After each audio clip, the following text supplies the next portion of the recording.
What is going on, my Ghost Squad? Welcome to Tactical Tuesday. Today is Tuesday, March 13th, 2018. We want to welcome everybody to the show.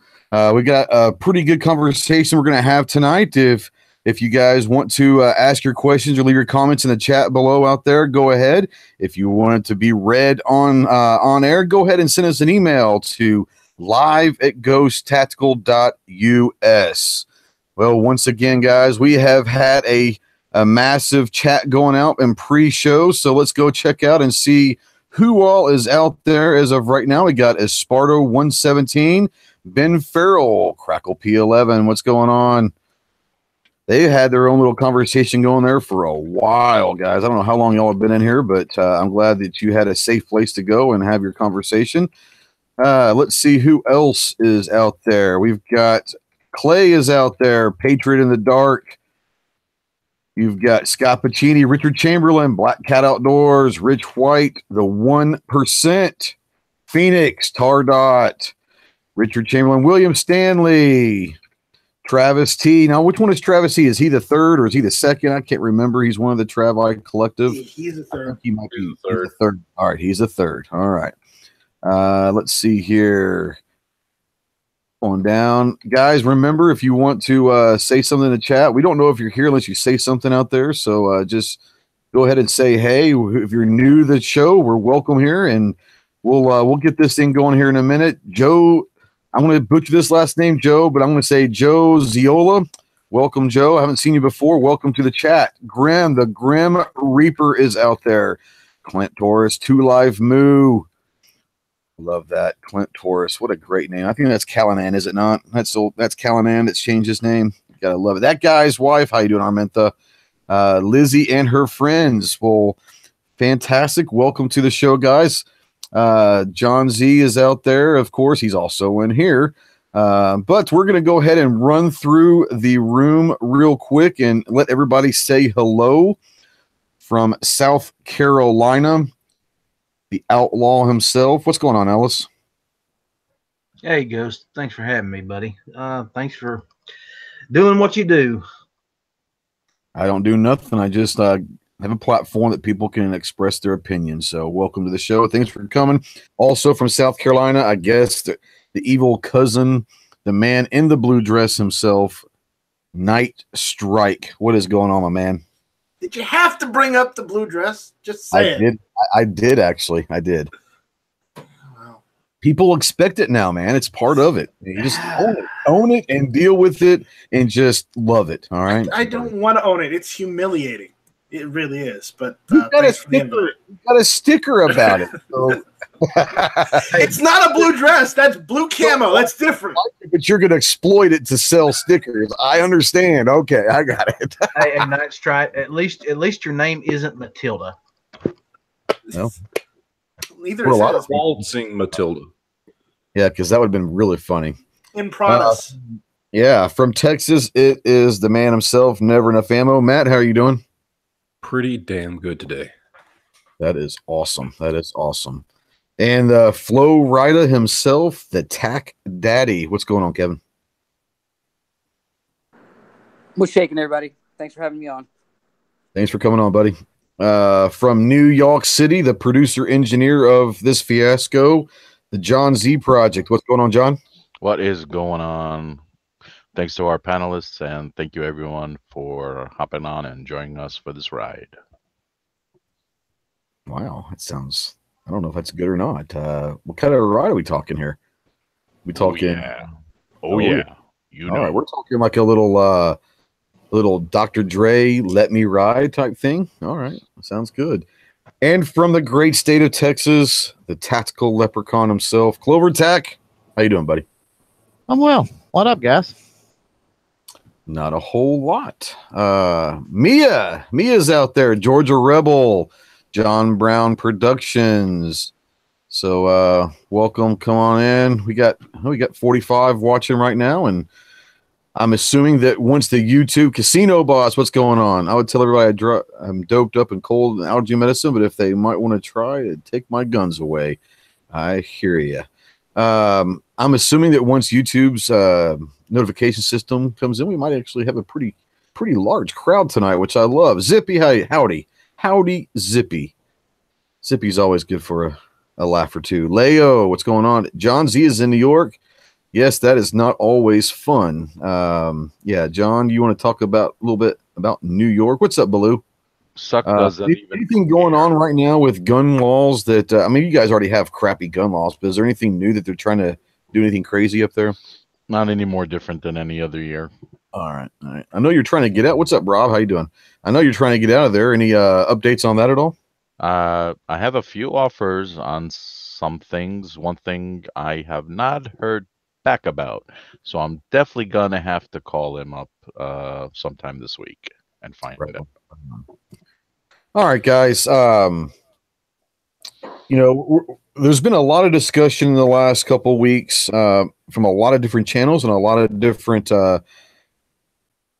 media outlets about the conversation with anti-gunners and how to have that conversation and all that. We're not going to go down that road in particular tonight. What we are going to talk about tonight is for us, the first part is going to be kind of discussing in our own words why guns are important to us. Why do we fight so hard to keep our rights? Is it solely a Second Amendment issue, or how deep does it go individually on why we are really up for the gunfight because they are important to us? And in the second part, we're going to talk about the lifestyle of a gun owner, because there was an interesting podcast I listened to this morning, and we're going to touch on it, but it brought a point about the gun lifestyle and the gun owner's lifestyle. And this is one of those things that is extremely strong in our community, and it actually seems to be scaring some of the people on the other side as to why they don't feel like they can get the movement that they really truly want because of our lifestyle. And so we're going to talk a little bit about that. But before we get going, John, you want to do our first commercial break here? You got it. With the rising tensions across America regarding guns and gun control, it is important now more than ever to be vigilant about our Second Amendment rights. At Ghost Tactical, we encourage everyone to continuously stay informed while contacting both your local and federal elected officials to make sure they are hearing your voice. They represent you, and without your input, their votes may be susceptible to outside influences. We ask that you actively support any state gun rights organizations such as Gun Owners of America, GOA, Second Amendment Foundation, the SAF, Firearms Policy Coalition, the FPC, and even the National Rifle Association. We understand that you may not agree with all of the politics involved with some of these organizations, but we encourage you to keep up with and support any of these as much as you can. That's right. Yeah, we are obviously a lot of people on this panel are obviously may not be the biggest NRA fanboys, but there are still a lot of people out there that are. So if that is the organization that you choose to support, please do so. Please support any and all Second Amendment and pro-gun organizations that you can, either monetarily or by volunteering, by spreading messages, reposting, sharing posts, anything and everything you can do to get the message out there. That's exactly what we need right now. We need to make sure that our voice is being heard, our rights and our beliefs are under attack right now. So we're gonna try to stay vigilant in our dedication to the Second Amendment and to our guns. And part of that is supporting some of these organizations that are doing a lot of good. Obviously, we're not talking about the state organizations as much because there's so many of them out there. The first thing I can tell you to do is go locally and state and support any and all of the local and state organizations, and obviously the national organizations as well. All right, guys. So what we're going to do is we're going to start going down the line real quick, and it's going to be kind of one of those things. It's a personal thing, and I want to kind of start this out by saying out there in the chat as well, go ahead and make your comments, and we were going to try to address as many as you can. With the chat moving relatively quickly, if you want to guarantee your question be read, go ahead and send us an email at live@ghosttactical.us. It looks like real quick before we start, Richard Chamberlain out there says the HR 5087 makes all semi-autos, assault weapons. That is something that we're going to talk about here a little bit later on. There are some interesting bills that are out there right now, but let's start out real quick about talking about why guns are important to us individually. So this can be more of a personal thing, and if you don't have an answer, if you don't want to answer, that's okay. But we'll start with Ellis. Ellis, besides the Second Amendment, I should say, we all support the Second Amendment, but besides that, to you personally, why is the right to keep and bear arms or being a gun owner, why is it so important to you that you're always, out there supporting everything? So, is there something in particular that's happened, or are you just a gun guy? Oh, I'm always been a gun guy. I was born a gun guy, but I was also born a free man, and I intend to die a free man. And the minute that we give up our guns, we are no longer considered free. We are slaves to the government. That's why I am a gun owner, to protect my rights and the rights of others. Hunting, target shooting notwithstanding, the main reason that I own my guns is for self-protection and my freedom. I like it. Night Strike, what you got? Well, I was brought up, taught by my family, and taught that this was the greatest nation on earth. And not only for the fact that, it is a great nation, but also on my mom's side, our family goes back to colonists. We fought, on my mom's side of the family, we fought to create this country. If we don't have what we have, then what's the point of having a country? Good point. I like it. Matt, is there a particular reason why, besides the Second Amendment, but I know that obviously you're a staunch supporter of the Second Amendment, but is there something that you really thoroughly have feelings upon as to why guns are so important to you in your life? Yeah, now that I've remembered to unmute myself. Yeah.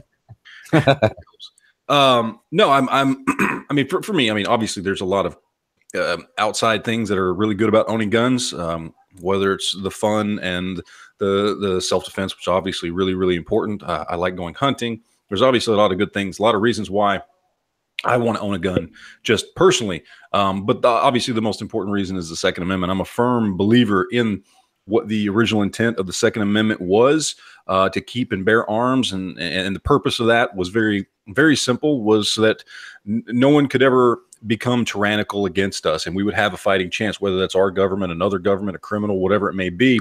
And the idea that just by the fact that we are allowed to have arms, whatever the arms of the day are, is a really nice deterrent to keep our government from ever doing anything. So the hope there that the founders had was that just the fact that we had this, and that we would always be able to take on a tyrannical force, that would hopefully keep a tyrannical force from ever attempting anything. And I think it's not only our right, our natural born right, that the Second Amendment protects to keep and bear arms. I believe it's our duty as a citizen of this country.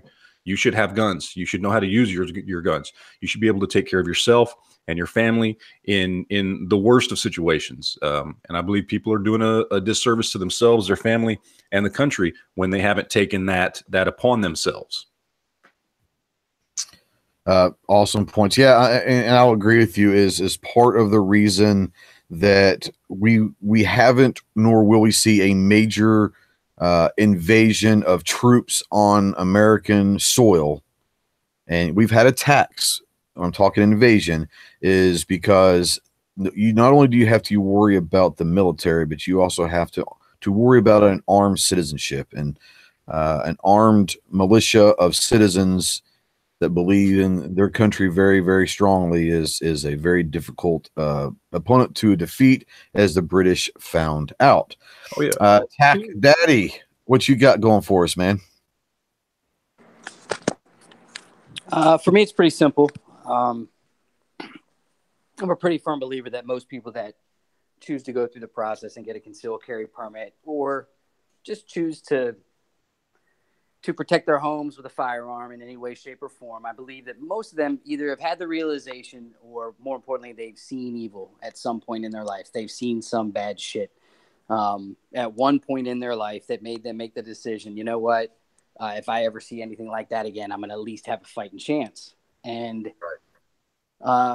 that being said, when you become a father and then all of a sudden you got kids and a wife to protect and a house and those types of things, you just either make that choice or you don't. And it's one that I made a long time ago. I've had guns in my life for, since my dad introduced guns to us as kids, and taught us safety and all that kind of stuff. And, looking back, I was talking to somebody today. I was like, he was kind of a boss. He carried guns in DC when they're back in the 70s. I mean, thinking about it, we used to pick up hitchhikers.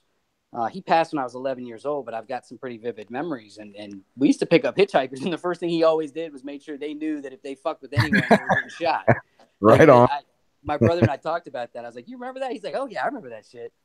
And so, yeah, it's something that you either just, in my mind, you either understand that this stuff exists or not. And when you realize that it does, you're kind of silly not to protect yourself with whatever. And again, any of the analogies out there, I'm looking at a fire extinguisher as we speak. So I've got that there. It's been sitting there. I hope I never need it.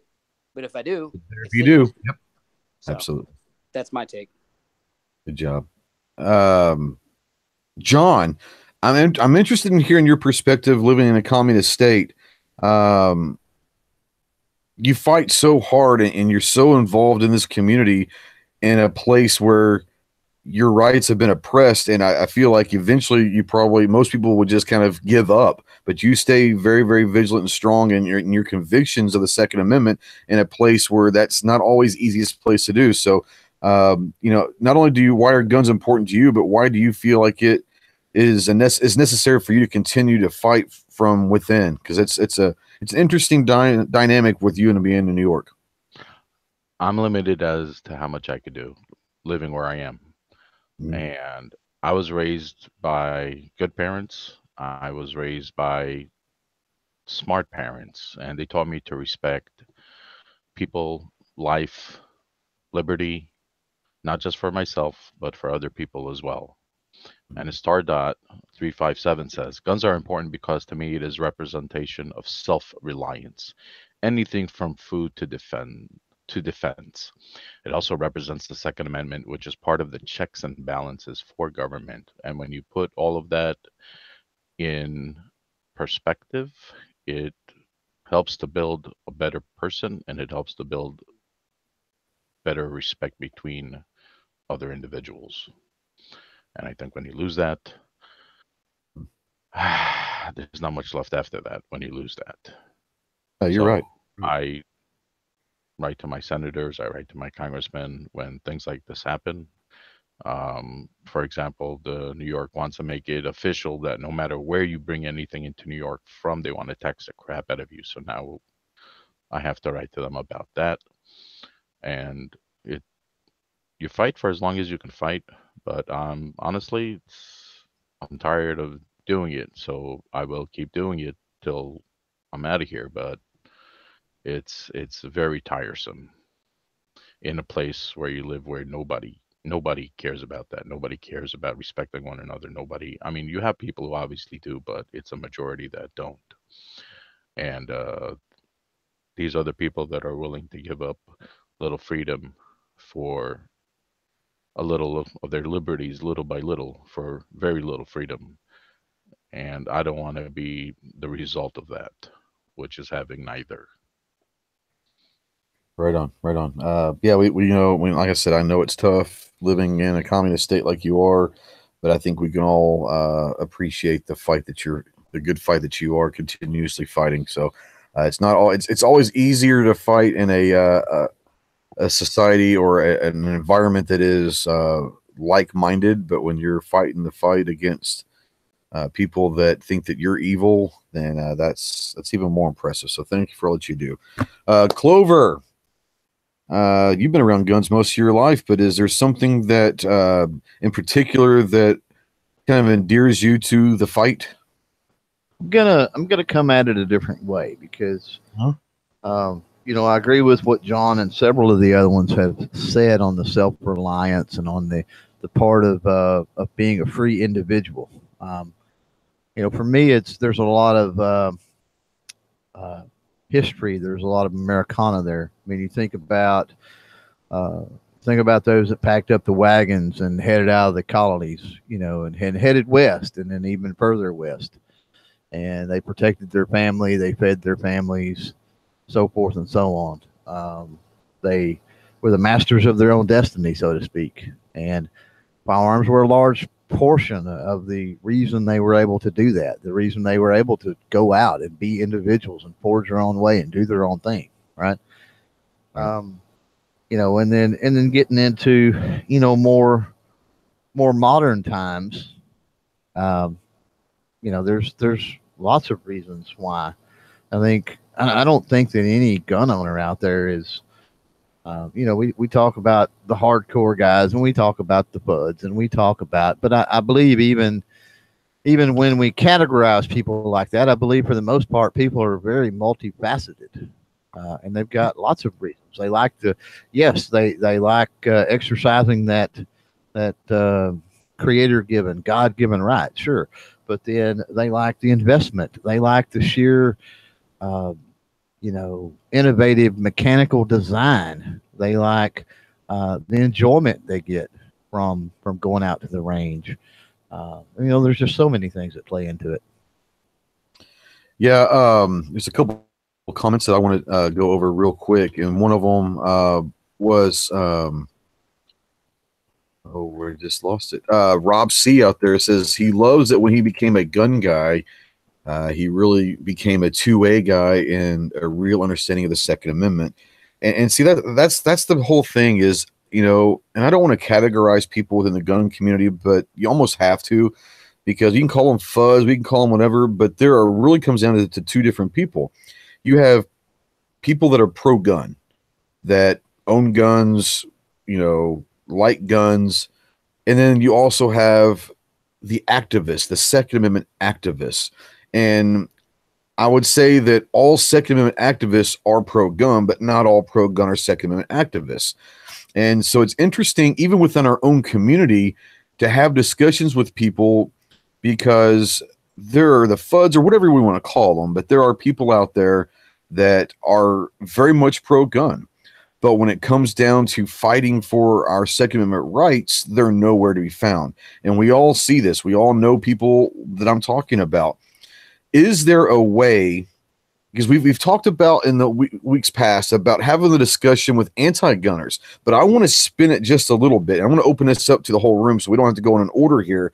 If you've got an idea, go ahead and spurt it out. But what is the conversation, and how can we get the people that are quote-unquote allies, the pro-gun advocates, but not necessarily Second Amendment activists, how do we get them to actually join the fight to protect our Second Amendment? Because until we have everyone that's pro-gun on the same boat and on the same message, and fighting as hard as we can, I would love to see that fight, because we fought in 2013 as basically a group of activists against the machine and won.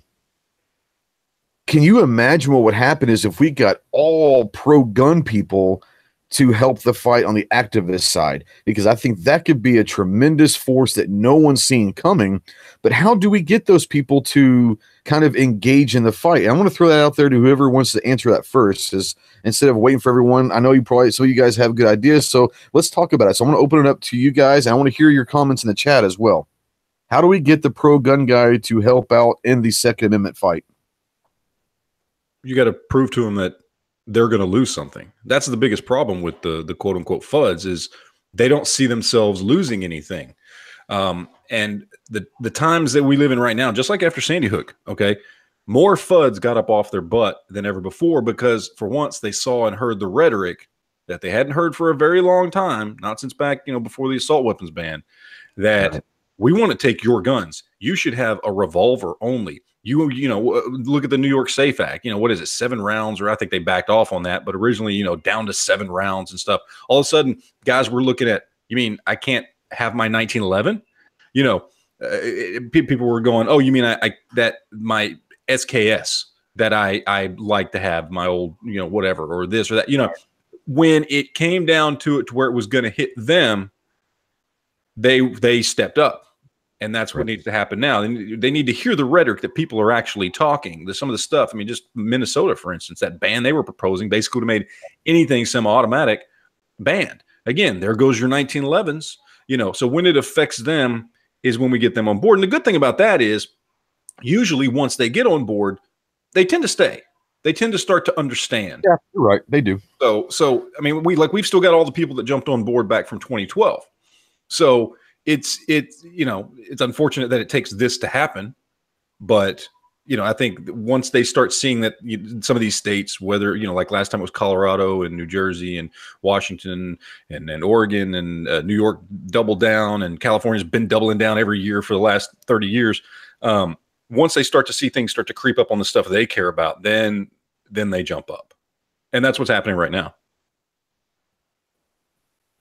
Yeah, and a couple of points you want to talk about right there that I really found interesting is, you said for the most part, a lot of the FUDs that do get involved into the activist side of things typically stay activists, and that is true. A lot of people were once considered FUDs, and we all know, we probably all have friends that really just didn't care. They liked their guns, they didn't really care. They felt like they were going to lose their guns, and then once they were part of the fight, they stayed inside the fight.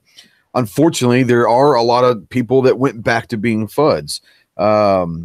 So I don't understand. Maybe for me, because I'm just wired different, I guess. But anybody else out there have an idea of not only how to get them there, but maybe this time to keep all or most of them instead of just a few of them? But because I think that if we can do this, we're talking 75 million gun owners. Only 5 million of them at best record are members of the NRA. So there's 65 to 70 million gun owners that are not, I'm not saying the NRA is the only one, but if they're not going to support the NRA, then they're probably not going to support other Second Amendment activists, even though we do. But, how is it to get them on boat? How do we get them on the boat and sit there and say, look, you're here, don't leave? Well, I think maybe a couple things come to my mind when we talk about this to sort of build off what Matt was saying. Post Sandy Hook, post 2013, we seen something strange happen that had not happened. I don't know if it has happened ever, and if it did, it certainly really didn't happen in any type of recent times. But we've seen a scare tactic mentality of, well, you better go get those ARs. You better go get those Glocks. You better go get those SIGs. You better go get those whatever, right? All the tactical stuff. You better go get it because they're going to get rid of it. And we've seen this influx, not of FUDs. Yes, we've seen FUDs coming to a defense, which is what I think Matt was getting at. But we've seen an influx into the community of people that were sort of interested in guns, and they got scared into running out and buying something. And then now it built from there, and they enjoy their guns or whatever. The problem is they were scared into coming into the community, and they're really not educated. They really didn't come in out of genuine interest and they didn't come in asking questions and trying to learn. And I think we've got, that's indicative of the numbers that you're talking about. Even if you eliminate all crossover memberships, which is asinine to do, obviously. And you say, okay, there's 5 million in the NRA, there's 2 million in the GOA, there's 1 million in the SAF, whatever. You're still talking a very, very small percentage of all gun owners. And that means that there's potential gun owners out there that maybe are not educated about those organizations. Maybe they don't know they exist, especially the GOA and the SAF and state organizations and something like that. They're not educated. They have no idea. So I think on an overall level, I always come back to this education, this cornerstone of education for everybody. It doesn't matter if you're on the far left, doesn't matter if you're in the middle, doesn't matter if you're slightly lean, on our side or you're all the way on our side. To me, it's all about education. Education is so key, because here's the thing. Goodness gracious, Ellis, you got me saying it now. All right. Here's the thing is, like you said, a lot of people that may have a gun or, just very casually gun people. Everyone knows who the NRA is, whether you're a gun person or you're not, everyone knows who the NRA is. The problem that we're having is that the NRA is no longer, in my opinion, the beacon of light for the Second Amendment. I think they positioned themselves at one point to be that. And then once they took the ILA and let them kind of run with it, I don't think that they may still be the beacon, but it's not the beacon that we're looking for. So are you saying that we need to get out there and educate them? Or are you saying that the GOA, the SAF need to do a better job of educating people? Or is it a combination of both, Clove? I think it's going to be a combination of both because, just like the GOA, throw the NRA in there too. Let's not. We got to talk about the NRA. Come on. I mean, they're the punching bag for the left. So, but yeah, NRA, GOA, SAF, your state foundations, whatever. Here's the issue. Here's why it takes both. It takes those of us in the community that can communicate well, that can get the point across, that can educate to go out and do it. And it's no different than when you're talking politics. Those organizations represent us as gun owners the same way as politicians represent us as constituents. Okay. And then we've got all the turmoil now. We know all about it, not going down that rabbit hole, but just to say with the NRA. So what happens is, the NRAs are not going to tell those people that. They're not going to tell them the real history and the quotes behind that real history that were made. And this stuff's easily looked up. It's not something that's necessarily hidden and swept under the rug. The NRA is not going to tell them that. So, it falls on us to educate them, those people, and let them know, because what they do is just like a voter or a constituent would do in a politician. They go, hey, I vote this politician in, and now he's going to make all the decisions on my behalf, and I don't have to worry about it. Bull crap. You've got to keep them in check. And the way you keep them in check is to stay educated on what all they're doing. And I know a lot of people that pay their state organizations, they pay the national organizations, and then their comeback, if you ever start talking about any type of anti-gun legislation or even rolling back anti-gun regulations, well, regulations or legislation, I guess, then they just come back to you with this thing of, well, that's why I pay the GOA or that's why I pay the NRA. They're not actually educated in anything. So, and obviously the NRA or the GOA, whoever is not educating them at least on that level with things they need to know. So yeah, it takes both. Yep. Now there's a great comment out here. Casino Boss just said, he says, I know people who won't join the NRA, GOA, etc., or be an active pro 2A because they don't want to be on a list as a gun owner. Their position that gun ownership is a privacy issue because of the stigma.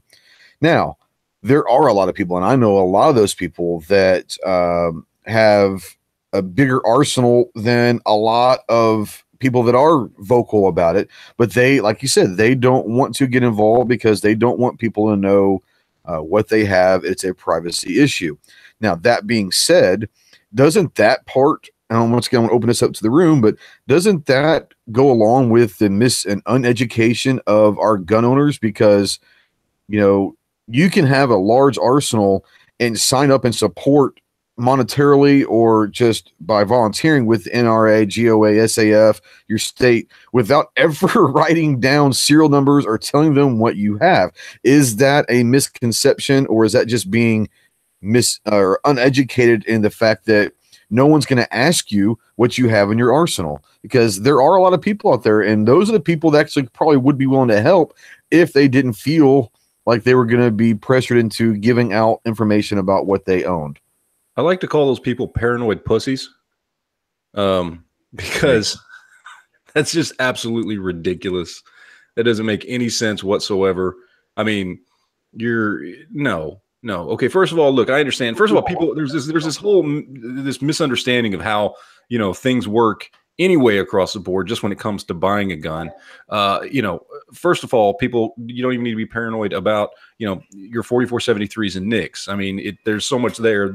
Most of the time, they're never going to know what you actually have unless you live in a state that forces registration. Sorry, John, I know you do, but Most of us don't, so you don't even have to worry about that. Much less if you're that paranoid, buy privately, but don't let that take you out of the fight. It's completely. It goes against what you care about. It goes against the whole reason you have those guns in the first place. It goes against the paranoia you have. The paranoia you have about people wanting to come take your guns should make you want to get active to make sure people don't come to take your guns. It's absolutely ridiculous. It doesn't make any sense to me, that line of thought. Yep. Now, this was something I was going to bring up, and Phoenix had brought it up, and I think Ellis brought it up about the story of a woman losing her job because she has a concealed carry permit. Now, obviously, we all probably do not know the whole story, and there's always going to be parts of the story that is not told through the media, good or bad. But the fact that it seems to be so far, it looks as if this woman lost her job with a contributing factor that she has a concealed carry permit. Now, obviously, this goes against several of our constitutional rights, one of which, and I'm going to say this just because it is not necessarily it is, but it is. This is carrying a gun is a way of expressing yourself. So freedom of expression is also considered part of the gun community because we choose to be gun people. We choose to dress maybe a certain way, or I'm not saying we all walk around tacked out with vests and everything, but we're going to get into the lifestyle here in a minute. But a concealed carry permit and choosing to carry is part of how we express ourselves, as we do not mind people knowing that we are gun people. So you guys, I know Ellis, you brought it up. Do you want to talk about this story real quick?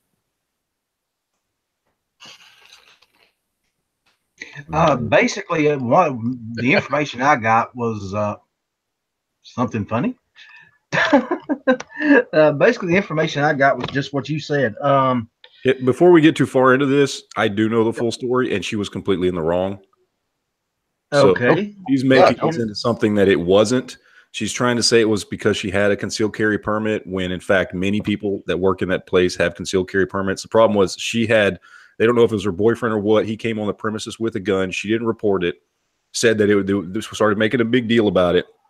Was saying that, well, this goes against people's Second Amendment rights, and what would y'all do if I just decided to carry my gun to work one day? And they viewed that as a threat, so they fired her. She brought it on herself. She was in that activist mentality and trying to make a point at her job, and it bit her in the ass. So she may still have a lawsuit. I don't know. Who knows how things work? But the facts that are coming out, I mean, even from her fellow employees who are like, I have a concealed carry permit and everybody knows it, and I'm not getting fired because I wasn't out there doing stupid stuff on the job and having people come up here and carrying to visit me. So yeah, there are formal statements out there now. I mean, at the time when she did this, she bomb dropped on a Friday, basically, which everybody does if they want to get some traction over the weekend without anything. And then, of course, the Virginia Department of Social Services, I guess, is what she worked for. Yeah. They, as soon as the week kicked back off and everybody got back to work, I mean, they responded, and yeah, it was, she basically run her head more or less. That's what she did.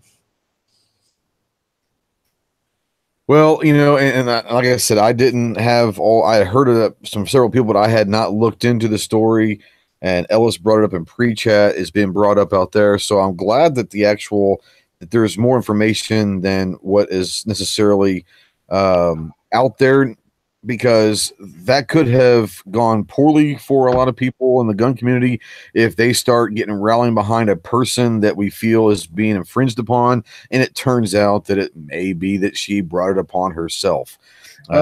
Sometimes a martyr is not exactly who we want to be the martyr, Well, in this case, I think this is actually a good thing, right? Like, it proves that they aren't prejudiced against gun owners. And not on top of that, but to go to your point about the whole thing, where people get paranoid, they don't want to get a concealed carry because then people know who they are.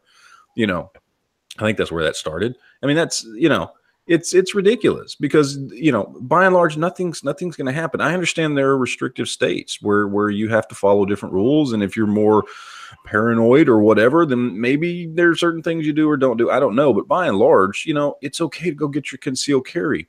You know, it's okay to go out there and protest. It's okay for, you know, people to know you have guns. You don't have to tell everybody. And if you don't have registration in your state, nobody knows. I mean, you know, somebody walks up to me tomorrow and says, "Do you still have this gun?" I can go, "No." And they don't know whether I do or don't, you know? So there's a level where you can't let it stop you from being able to do the essential things you need to do, like fight for your rights and partake in that right to bear arms. You know, you shouldn't let it stop you from doing that. Exactly. What were you going to say, Elvis? You were going to say something earlier. What were you going to say? Well, I actually sent her a tweet on Twitter and asked her to come on to the show and talk about it. So if she decides to do that, then I'll ask her about the whole ball of wax and find out what she's got to say. Well, it sounds like to me, now knowing more of the story, I'm not so sure she is going to be in a position to go out and give the story that's been told, because I'll just open the doors for making her not really look like the most honest person in the world. Well, and especially if I saw the story, so especially if she's got a lawsuit, you know, going on. I'm looking at, because I knew this was out there. I just had to find it and pull it up. I've got an excerpt here, basically of her termination letter, and it cites reasons for termination, including performance issues during her 6 months within the office. She transferred to that office apparently from another one, so she was under a probationary period already. And then arrogance, not paying attention during training, attendance, and not properly adhering to dress code. So it mentions nothing about her. She was fired with cause, basically, not just because she has. Well, I mean, it doesn't mention anything there about her license. So right. And I'm assuming that the state of Virginia is smart enough not to put that in the termination letter, because they know they'd be opening themselves up to a nasty lawsuit if they had mentioned that as a reason. Anyways, all right, before we get going to the next topic, because the next one's kind of tied right into this, and we start talking a little bit. John, do you want to talk a little bit about our next commercial break?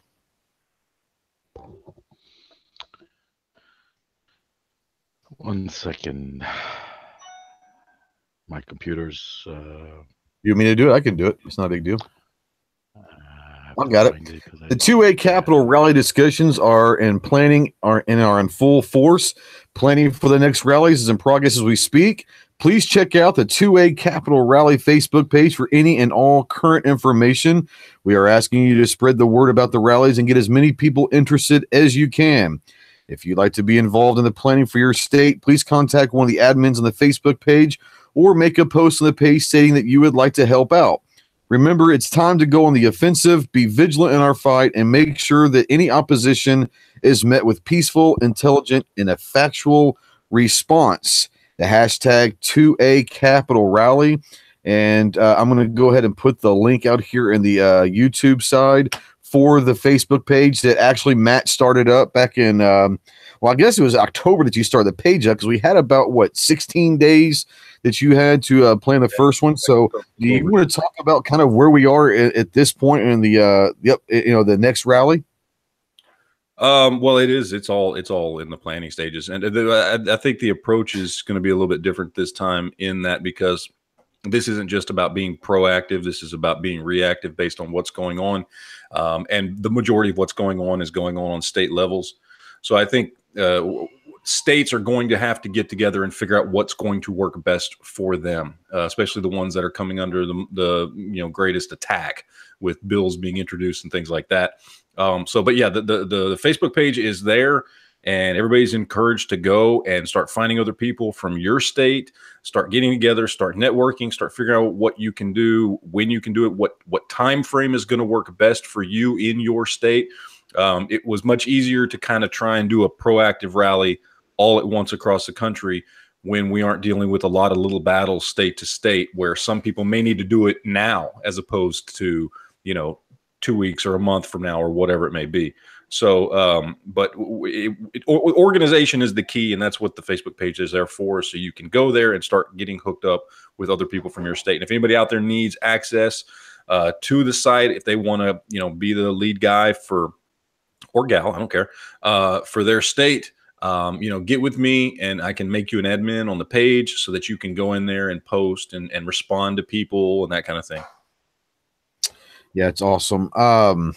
Now, there's some discussion going out, and I knew that it was a prevalent 2017, and it looks like 2018 might be. There are some extremely rare, I'm not going to call them natural disasters, but there has been a lot of incidents where I guess Matt had a very unfortunate unicycle incident. There's been a lot of fishing incidents. Apparently, there was a volcano incident. Man, I'm really sorry to hear that everyone's guns are disappearing in these natural disasters, because that it's a shame that all these guns are going away, and I wish there was a way to combat that. So I apologize, and I feel for you, man. I'm sorry to hear that you had an unfortunate unicycle accident. I hope everyone is okay. It's hard to describe the horror. I mean, just the road rage alone was just something from a hellish nightmare. But yeah, man, I had a quicksand accident. The quicksand, yeah, quicksands. Yeah, a lot of them are, a lot of fishing accidents, but quicksand, that's a new one. I didn't know quicksand was still around, but apparently it is. Squiblo said an Asian carp ate all of his guns. Wow, carp can be pretty big, so I can see that, Mia says that hers were lost in a great cheerleading accident of 2004. I don't even want to know what entails a cheerleading accident. I'm going to let that one go. Or maybe you do. I don't know. Yeah, maybe you do, but that might be an off-air discussion. I don't think you want to talk about it on air. No, I don't think so either. What we are going to talk about time at cheerleading camp. Yeah, right. No, we're not going to go down that road either. What we are going to talk about, which is an interesting thing. So I was listening to a podcast this morning, and I sent him an email, and I'd love to have him on. I don't think he's going to, because he doesn't know who I am and all that. But I did send him an email. His name is Ezra Klein, and I don't know if you guys are familiar with Ezra. I kind of like Ezra because he has a good tone. He keeps everything pretty rational. I'm one of the few, I'm one of the people out here that if I'm fighting for a cause, I actually like watching and listening and researching the opposition, because that helps our fight. If we can kind of know what they're thinking and where they're coming from, it does help our fight to some degree. So he's one of the few that I actually do listen to. And he put out on Vox.com, I think he's like the editor-in-chief over there at Vox. But he had a podcast with a pro-gun person, and it came out this morning. I listened to it. It's about 52 minutes. If you ever want to check it out, go check it out. I'm not going to put the link out there because I don't want to put a link out there to someone who's anti-gun, but he is worth a listen in this particular case. And what I liked about it is he actually understands that as much as crap has happened lately with anti-gun sentiment and laws and bills being out there, he understands why it's going to be very, very difficult to get major action against the Second Amendment. And his argument is they're going to have to, and he's talking about their side, because we're sitting here talking about changing our tactics and how are we going to combat all this. And he's saying, guys, we're making some ground, but right now we're going to have to change our tactics, because you're not fighting policy with these people. You're fighting a way of life and a lifestyle. This is their lifestyle, and you're asking them to change their way of life, not just give up their guns, but to change how they live their life on a daily basis. And I thought that is something that we don't talk about enough, because it is a lifestyle, whether it's how we dress. For me, it's getting up in the morning and putting my gun on my hip is the same thing as put my wallet in my pocket. And put my cell phone in my pocket. It's part of my daily routine. So I want to talk about with you guys and what you guys thought about the lifestyle, from when you remember kind of being early into the gun guy part into where your life is now. Has your lifestyle changed because you are a gun person? And I want to start with Night Strike real quick, if he is still with us, because I know you've got to go run and get hit or miss started up. But I want to start with you. Is has your lifestyle kind of changed because of being a gun guy? Yeah, I end up not having as much money as I used to because I keep on buying ammunition. I mean that is an actual legitimate point. Ammunition does cost, unfortunately, and well, if you reload, it's not as costly. But I don't have any. I don't have a good bench to reload at right now. So, but yeah, well, that yes, a little bit, not so much. I'm still pretty much the same guy. It's just I've noticed that since I've been playing around, and I say that you use the term maliciously, playing around with guns a bit more than before. I don't play video games as much as I used to. I used to play a lot of video games, not so much anymore. Yep. Priorities, I guess. Well, yeah, sure.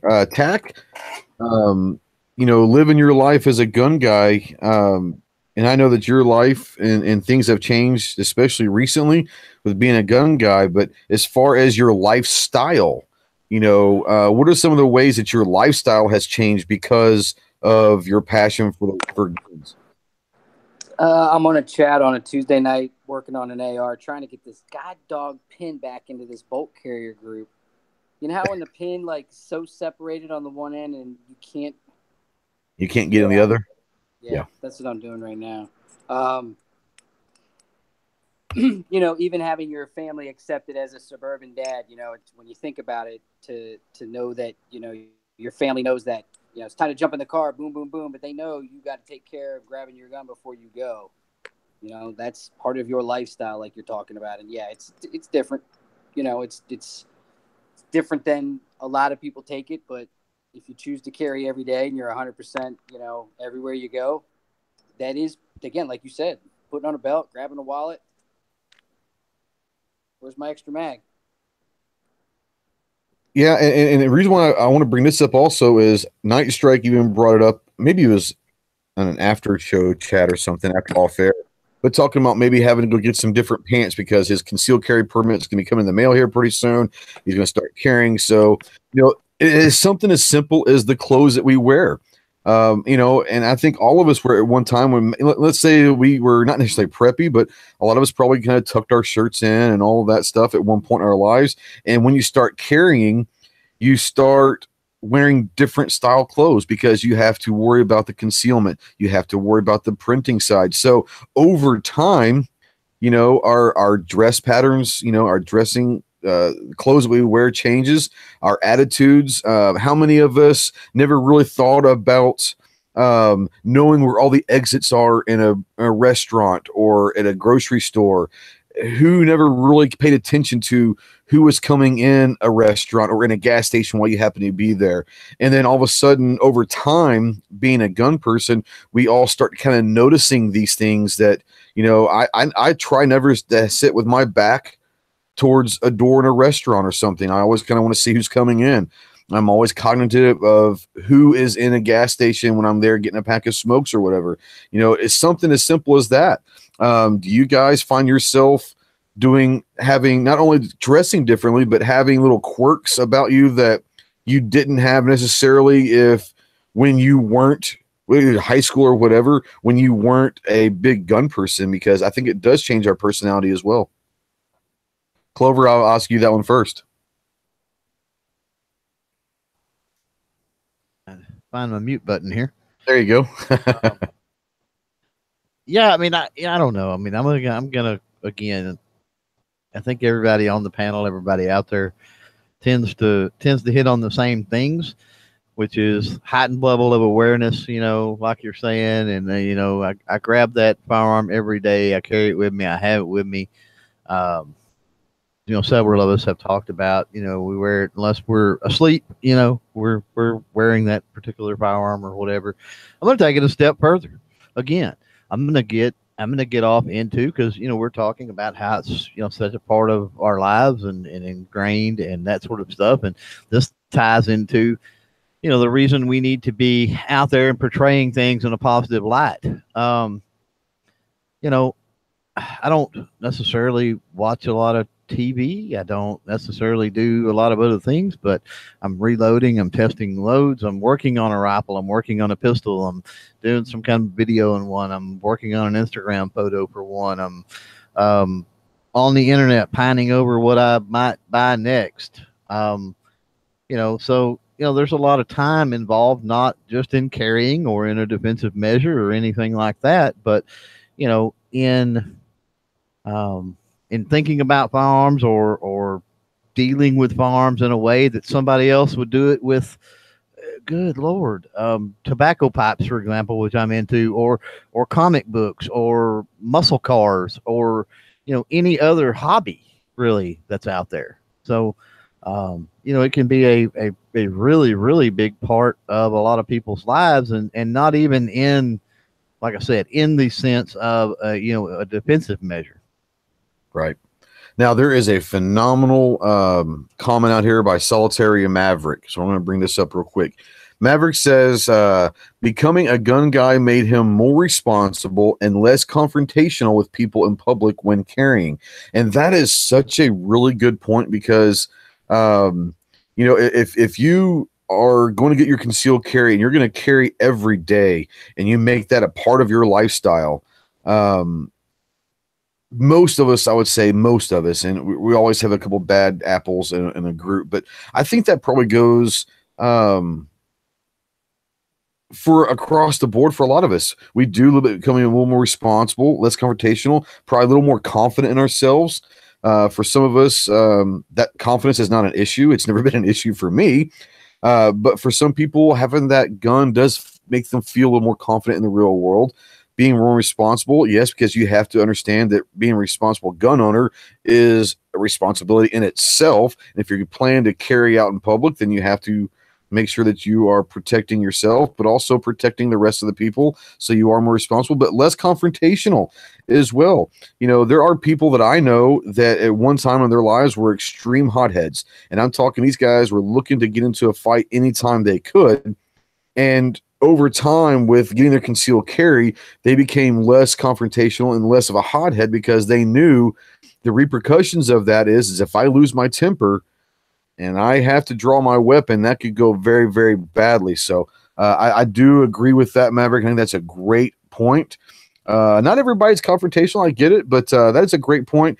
Has your attitudes towards other people or has your personality changed since you guys, not saying because you've been concealed carrying, but because you're gun guys? Have you noticed yourself being less confrontational or whatever? Or I'm going to say that Matt's probably not less confrontational, because if you are less confrontational, if you're not less confrontational, I would want to see exactly what you were like beforehand. I was a lot worse when I was young. You're talking to a guy who's been locked up for getting into fights. So, right. So,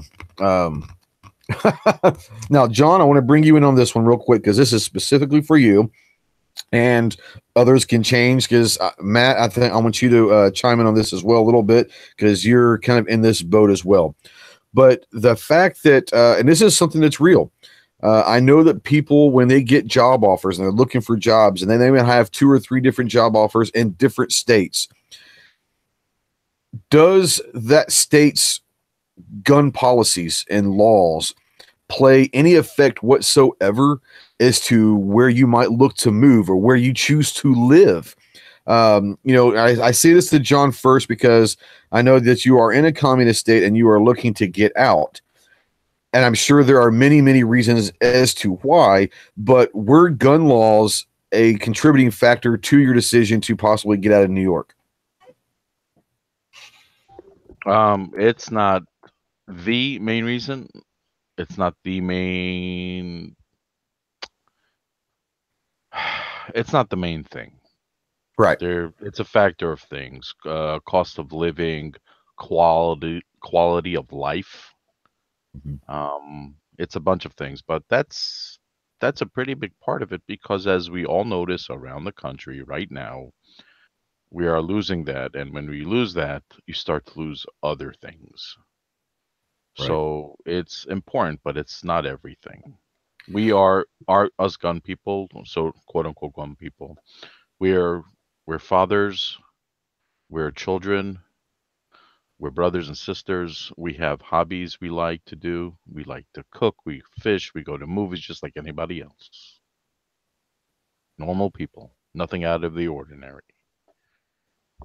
Well, and let me ask you this: now, like I said, I'm sure that the gun thing is not the reason, like you said, that you're moving.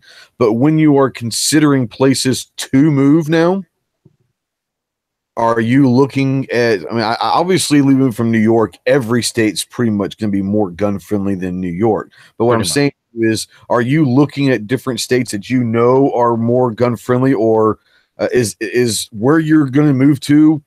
That is probably going to be one of the factors as to where you move. Maybe not why you're moving, but where you do move to could be influenced by the gun laws, correct?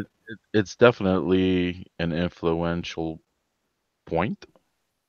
It's Right. it's definitely one of the things I would like to be able to check off on Right. the list.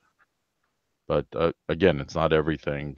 Gun people are not just gun people. We have lives, we have jobs, we have families. Right. But that's an important factor. Sure. Yeah, Now, Matt, you're kind of in the process of still deciding and when you're going to move and all of that. But when you decided at one point to move to, was it Idaho? Were you and your wife very conscious of picking out a place where gun laws were going to be at least as good as they are in Texas, if not better? Was that a very conscious decision?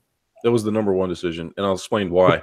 Because now this isn't always the case. There's like Vermont for some reason this is not the case, but overall, you can usually judge a state's propensity to respect freedom and liberty by their gun laws. And usually, the better their gun laws are, the better their tax burden is. The better their local government is, the better their state government is. There are just certain things that usually when these things fall in line for a reason, and that's because a state that respects your gun rights usually respects your personal freedom a little bit more than states that don't. Absolutely. And so I think that's a huge factor you can judge a state by, is how good are its gun laws. And that's going to tell you a lot about a lot of the rest of the stuff about that state. Like I said, there's a couple outliers like Vermont that has really good gun laws and for some reason is basically socialist outside of that. So it's not 100%, but by and large, it's a very good way to kind of gauge what's going on in that state. Well said, sir. Yeah, and I think that's a great point that a lot of people that are maybe looking to move. And like I said, if you are having job interviews with several companies and you might get 2 or 3 different offers, it'll be interesting to see how some people react to multiple job offers in multiple states and how much of the decision is because of guns. And I think that's what we're talking about with lifestyles, because I think that people might say, well, I love guns and all that, but it really doesn't affect my everyday life. But I think it does a lot more than people think it does. Now, Ellis, you moved to South Carolina in the last few months from Georgia. And not that Georgia has bad gun laws. I know that you moved for a job, but, had South Carolina not been such a decent state on gun laws, would you have made that move, or would you have looked elsewhere to doing something else besides moving back to South Carolina? I wouldn't have came to South Carolina. It's that simple. I mean, to me, it's. I lived in New York for a while. Okay. And 2 months after they passed that magazine ban thing, you can't have any more than 10 rounds. I was gone. I was like, no, I can't deal with this. Can't stick around in that situation. It's that important to me. I will not live in a state that's going to infringe, and I know that word gets thrown around quite a bit, infringe on my rights to have the firearms and accessories and magazine captivities that I want. I can't do it. I won't do it. Not as long as I have a choice in the matter. But some people, it boils down to they don't have that choice. Well, and obviously, you know, if you're trying to you're talking about survival for you and your family, and you're talking about jobs, and you're talking about this, that, and the other, it all is going to come down to survival for your family. And sometimes you have to, no pun intended, but bite the bullet and do what you got to do. But I'm talking more than, you know, like you said, we're talking more about if you have options. I'm by no means, you know, telling anybody to turn down a job if that's the only job you can get, to go live in a place that is not gun friendly. I'm saying that if you have options, obviously the first thing we want to do is make sure that our family is protected, is taken care of, and supported in a manner that they deserve. But we're talking about here is if you have options and you're looking for a place to live, or if you're getting ready to retire maybe, and part of your retirement hobbies are going to be guns, and you live in a place that may not be the most gun friendly place, then there are going to be people that will be moving. I wanted to talk about real quick. There was something that Leo out there, I think it's Leo. So Leo is talking about out there that here in Illinois, Governor Bruce Rauner just vetoed the licensing bill for firearms dealers, and now all the Democrats are crying on Facebook right now. He thought that was funny, and that is great too, especially in Illinois. You know, there are so many things, and I hear this from a lot of people that live in Illinois, and Tony and all them, you know, talk about outside of the city of Chicago, Illinois is a pretty decent gun-friendly state. Unfortunately, everything happens in Chicago, and that's where all the power and the politics is. But it's nice to see that at least, I think it's Springfield, if I'm not mistaken, I think Springfield is the capital of Illinois. But it's nice to hear that the governor vetoed the licensing bill. Maybe some things, I don't know. Is this a sign that maybe things are going to get better in Illinois, or is this just a one-time thing? Maybe legally he realized you can't do this. Well, yeah, it's not constitutional, but maybe he had a brain fart. It hasn't stopped a lot of states doing crappy stuff before, you know. Right, but maybe he just got his brain fart just now. You know, I don't know. That's true. Casino Boss said one offer he had was almost double what he makes now, but it did cost of living and tax analysis. It would have been an overall pay cut. And I think he's talking about he had some offers he's turned down in California. Obviously, you're talking, you know, you're not just talking gun stuff when you're talking some of these states. California, you're talking properties. Property is very expensive in California. Property taxes are expensive. The tax rate in general is very high in California. New York too. Obviously, it's in New York is the same way. So you're talking about all these places that are very expensive to live in. On top of which, they're not very gun friendly. So that does not help as well.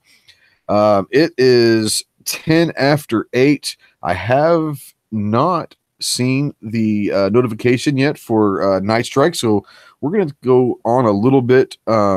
Talking about this real quick is the GunChannels Blitz.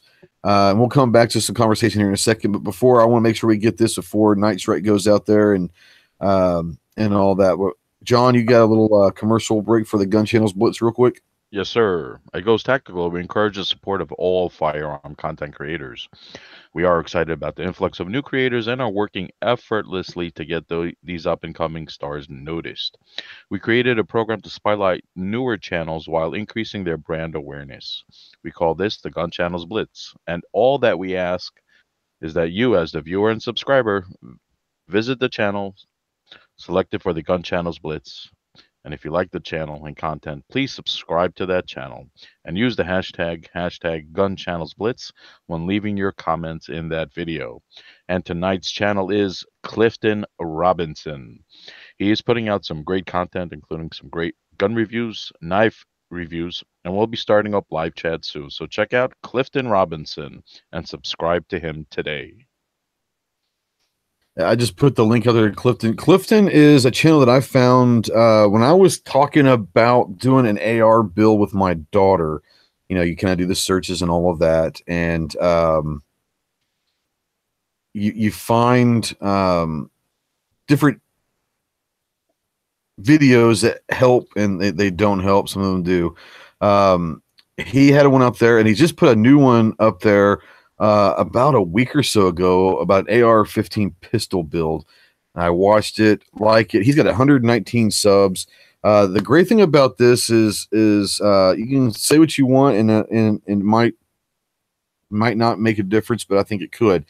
Clifton is a black man in America that is very pro-gun. He does a lot of cool videos out there with some drones and all that. But what I like about him is he represents a demographic that is extremely important in the gun community that may not. We talk about women in the firearms, but minorities in the firearms are just as important, because a lot of black men that have guns are looked upon as criminals. He is a very well-spoken individual. He stays positive in his videos. So I enjoy it because he's trying to break that wall of what people think of black men with guns are. And so I really like his stuff. If you want to go check him out, please do. I like his stuff, but by no means are we telling you to go subscribe to him because we say so. If you go to their channel and you like the stuff they're putting out, then go ahead, throw them a subscribe. And then one of their comments on one of their videos, just go to the #GunChannels, hashtag GunChannels Blitz. Like I said, I think that this guy, he's been around for a little while, but he does some stuff, but I don't think he has as much of a crowd as he should, because he's saying some cool stuff out there. He's doing some cool videos. Go check out Clifton. I found him, and I didn't find him. But I found his channel, really like his stuff, and I wanted to bring him out because, like I said, there's a demographic there that the gun community really could help change the way that people look at gun people, because not just gun people in general, but black men in general, that Coleon's out there, and love him or hate him, Coleon is important to the gun community, and the more people that we can get out there that can break these stereotypes, the better. So like I said, go check out Clifton Robinson. He's doing some good stuff out there. It is 8:15. You guys have anything else about the lifestyle chat or why guns are important to us that's going on? Because if you do, then speak your piece. Negative Ghost Rider, right on. Well, we're going to say something, but hit the wrong button. Yeah. Oh yeah, go for it, man. Go for it. One thing about the lifestyle that I've noticed, especially over the last few years, my internet searching habits have changed tremendously. If you look on my bar right now, I've got 1, 2, 3, 4, 5, 6 gun websites up at any given time, going through, reading, looking at different things, this, that, and the other. And the whole way that you look at certain items change. Before it was, well, that's a nice sling, I think I want it. And now it's, okay, that's a nice sling, but does it do this and does it do that? Can I use it for this position? Can I do this with it, or can I do that with it? It's everything sort of works its way around to, what use is this to me? How can I put this on a weapon and make it work for me? Same thing with, like you said, clothes. You go to a Walmart and look around to buy something. Well, will this work to conceal? Maybe, maybe not. Let's go in the dressing room and try it out. It's everything changes. Well, sure, for sure. Apparently, I'm in the pocket of big G webs now, so that's pretty funny. Anyways, all right, guys. Well, we're gonna start kind of wrap this up. How's the lint situation in his pockets? I'm sorry, what? How's the lint situation in his pockets? It's soft. It's soft. He carries a lot of lint in there. He wears a lot of cargo pants and BDU pants. So over time, the lint it's very soft. It makes for a good mattress. I've got a really good pillow inside that. More than anything else, it's a warm place. It's a warm place in his pocket. And it just I hope he's not lint carrying without a permit. Oh no! In Arizona, it's open lint carry. It's open carry of lint. Yeah, so he's in Arizona. Good. And during the summertime, that lint you can sometimes they'll drop a couple a piece of ice down that pocket, and that gets soaked up into the lint. And so in those 120-degree days in Arizona, man, it really helps a lot. I just wanted to be known, this channel does not condone or endorse any illegal lint carrying. That's right. All right, guys. That rabbit hole is closed. I'm going to go through the room, let you guys promote anything that you want to talk about at all. Outlaw, what you got?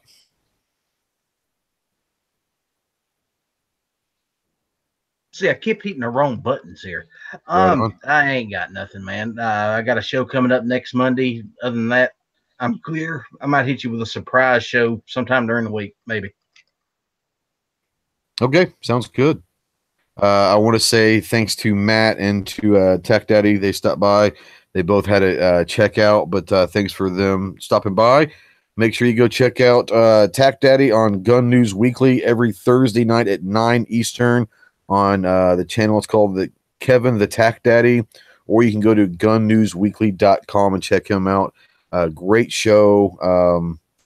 So yeah, a lot of great information. Go check him out there. Obviously, Matt is Never Enough Ammo on YouTube. Check him out. He's got the Monday Week in Geeks podcast where he talks movies and TV shows, Walking Dead, all that stuff. Plus the top 5 or top 10 lists on Mondays. On Wednesdays, these are at 8 o'clock Central Time, 9 o'clock Eastern. On Wednesday, same time, it is the Guns and Politics chat. Got a great political chat with guns and all of that. And then Sunday morning, he has his one-on-one chat. What does he call that on Sunday mornings? What's that show called? Does he have an actual title for it? Or is it just Trigger Time? Trigger Time, that's what it is. So Trigger Time, and that usually goes on at 9:30 Central on his channel. So he has several chats throughout the week. He puts out content roughly every day, sometimes multiple times a day. So go check out Never Enough Ammo's channel. Clover, you've been busy, man. What you got going on right now? Good chat, man. Really good one tonight. Oh, thank you. Appreciate it. And short enough with this one that you could actually do it as a podcast, which is exactly. That's why this is an important one to me. So I've got 10 more minutes that I've got to make sure we're closed down inside the next 10 minutes so I can keep it into that 90-minute podcast range. Yeah. Right. Well, I've got lives Monday, Wednesday, Thursday, Friday, and then randomly, who knows? So clovertech.com, you can keep up with all of that, all the social media, everything else. Tomorrow is the TNG show, The Next Generation. We'll be talking competitions, various competitions. Awesome. Yeah, we're going to go with a couple of things out there. I'm going to put some links out there. Hold on real quick. 2 websites. They go to the same place, but 2 websites out there. Depends on what you want to talk about first. The first one is www.ghosttactical.us. The second one, which is a new one, is www.ghosttacticalproductions.com. You can go to that. Right now, it goes to the same place. I'm gonna try to do some things where I'm going to utilize both of them for certain things, but you can check them out there. All the links to all of our social media links are on that front page. You've got the Patreon link. If you choose to become a patron, we'd love to have you. The link out there is patreon.com/Ghost Tactical. We'd love to have your support. Thank you to Don Quixote. Don Quixote just subbed to the channel. I always, if someone subs during the chat, I'll always throw a what's up out there. So Don Quixote, if you're out there, welcome to the channel. Thank you very much for the sub. Speaking of subs, I don't want to talk about it a whole lot, but I am dangerously close to 1,000 subs. So thank you for everyone that subscribed.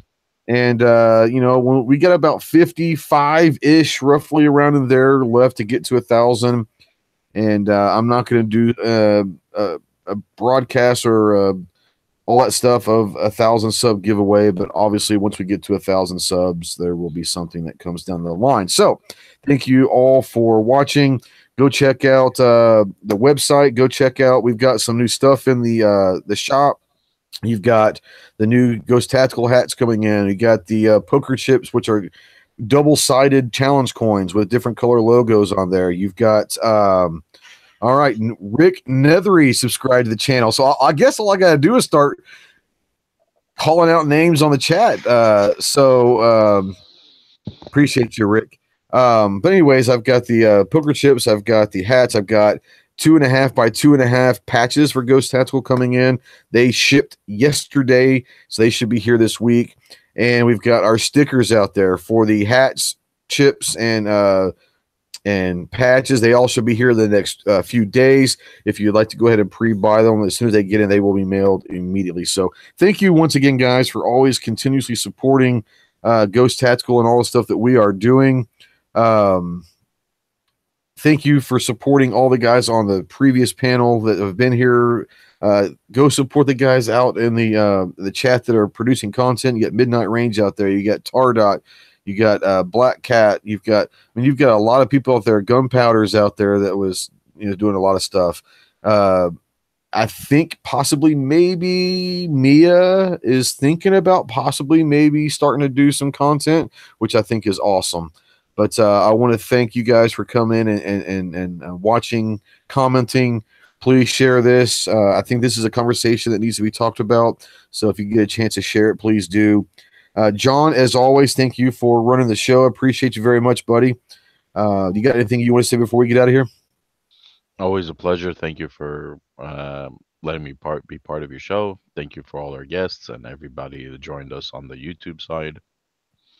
And go check out ghosttactical.us.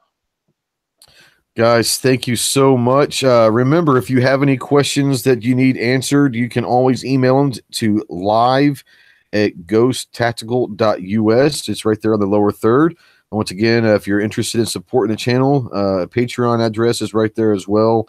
But go check out our website with all of our links right there. But thank you so much for everyone who has watched and continuously supports the channel and everything that we're doing. 2018 is going to be an awesome year. We're less than a month away from Wanamaker, so can't wait for that. But guys, go check out Night Strike and Hit or Miss. The channel on YouTube is Night Strike 1. So go check them out and support them as well. I believe we've got Big Gunner 81 coming on after Night Strike. If is he still planning on doing a show? I think he has been. So he's been doing a lot of 3D printing. I know that. So he's got the 50 States of AR, which is an awesome thing he's working on. So go check out Big Gunner 81. That's going to be in about I'd say an hour and a half or so. But get over there, check out Hit or Miss, and we'll see you soon, guys. And thank you for watching again. Semper Fi.